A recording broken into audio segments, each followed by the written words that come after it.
आज मैं आप सभी को एक सत्य घटना के बारे में बताने जा रहा हूँ। मेरे मित्र के पिता लाल सिंह बैंक में एक कर्मचारी थे।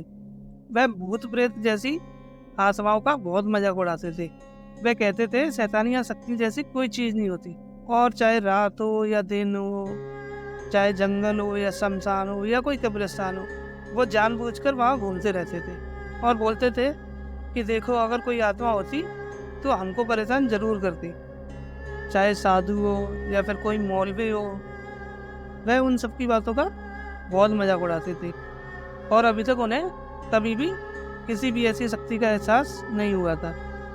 एक दिन वो दोपहर के समय अकेले बैंक जा रहे थे, तभी उनको एक चौराहे पर कुछ पड़ा हुआ मिला। जब उन्होंने पास जाकर देखा तो कुछ सामान वहाँ पर पड़ा हुआ था।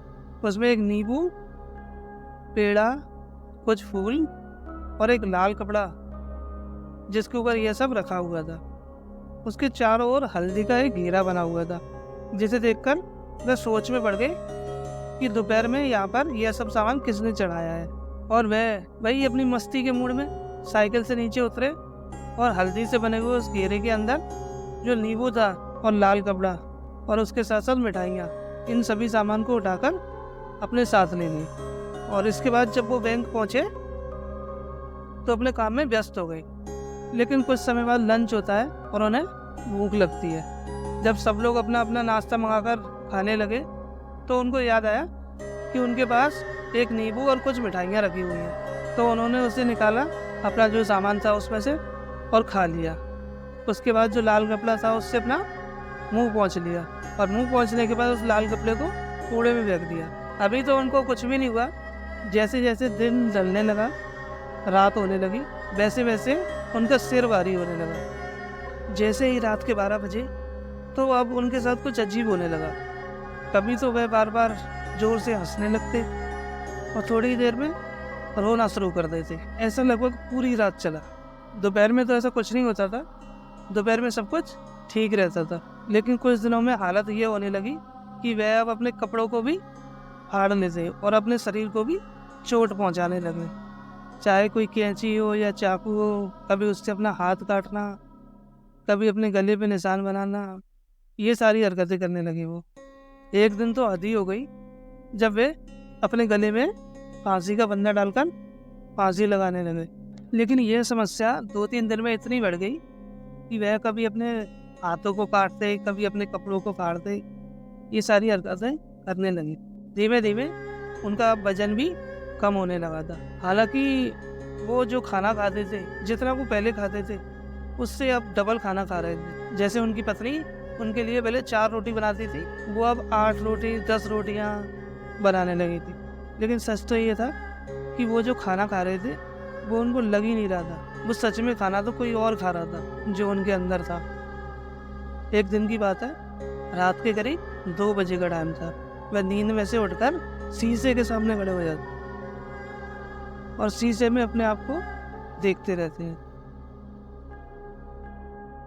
थोड़ी देर में उनकी पत्नी की आँख खुलती है तो वह देखती है कि कमरे में अंधेरा है, लेकिन ये शीशे के सामने खड़े हैं।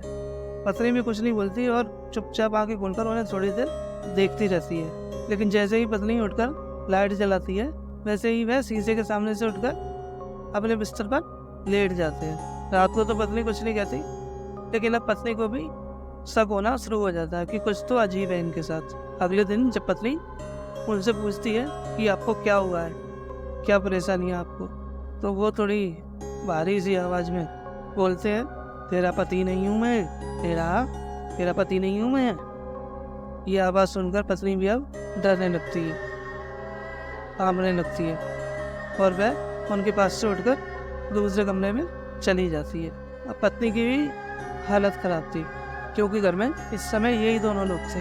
इसके बाद अगले दिन जब रात को पत्नी की आंखें खुलती है तो वह देखती है कि इसके जो पति है वह हाथ में चाकू लेकर अपने दूसरे हाथ को काट रहे हैं, और उन्होंने अपने गले पे भी काफ़ी कट के निशान बना लिए हैं। यह देखकर पत्नी काफ़ी डर जाती है। अब पत्नी का भी रहना ऐसे मुश्किल हो गया था। वह भी सोचने लगती है कि उसे किसी न किसी पंडित या साधु के पास जाना ही पड़ेगा। एक दिन तो उनने इतनी हद कर दी कि वह अपने गले में फांसी का फंदा लगाकर खड़े हो गए। लेकिन तभी उनकी पत्नी ने अचानक उन्हें देख लिया और छुड़ाया और उनसे पूछने लगी। वे कुछ नहीं बोले, बस ऐसे करने लगे जैसे कोई पागल किसी की बात सुन रहा हो। अब उनकी औरत परेशान होकर डॉक्टर के पास पहुंची और उनका इलाज करने को कहा। हालांकि डॉक्टर को बीमारी समझ में नहीं आई, फिर भी वह उनको ग्लूकोज की बोतलें चढ़ाता रहा। धीरे धीरे कुछ दिन बीत गए। उनकी तबीयत मानो कैंसर का जो मरीज होता है उससे भी बेहतर हो गई। अब उनकी पत्नी ने उन्हें अघोरी बाबा को दिखाया और अघोरी की समझ में सारी बात आ गई। उसने कहा कि इन्होंने रास्ते पर पड़ा जो सामान उठा लिया था यह उसी का नतीजा है। उनकी पत्नी ने पूछा कैसे? तब अघोरी ने बताया कि चौराहे पर किसी आदमी की झाड़ फूक कर उसकी आत्मा से आजाद कराया गया और जैसे ही उसने सारा सामान यहाँ चढ़ाया वैसे ही तुम्हारे पति ने जाकर सारा सामान उठा लिया और तभी वह आत्मा इनको परेशान कर रही है। और उनकी पत्नी रोने लगी और अघोरी बाबा के पाँव पकड़ लिए। बोली बाबा आप ही का सहारा है। अघोरी बाबा भी दुखी हो गए और बोले ठीक है, पहले जाकर कुछ नया सामान खरीद कर लाओ, फिर मैं बताता हूँ। औरत ने पूछा क्या लाऊं? फिर अघोरी ने बोला जैसे नींबू, 1.25 किलो मिठाई, 1.25 मीटर लाल कपड़ा और एक फूलों का हार लेकर आओ और यह सब अपने पति के हाथों से झूठा करवा कर हमें दे दो। हम देखते हैं हमसे क्या हो सकता है। जैसा अघोरी ने बताया औरत ने वैसा ही किया। अघोरी ने पूजा पाठ संपन्न करने के बाद एक लोटा पानी लाल सिंह के चारों तरफ घुमाकर पी लिया और चले गए। अब उनकी तबीयत ठीक होने लगी। उन्हें कुछ ये सब बातें जो बीच में हुआ था वो याद तो नहीं था, लेकिन उनका जो स्वास्थ्य था वो एकदम से ठीक हो गया और उन्होंने अब अपने काम पर जाना भी चालू कर दिया। दोस्तों आप सबसे रिक्वेस्ट है चैनल को ज़रूर सब्सक्राइब करें।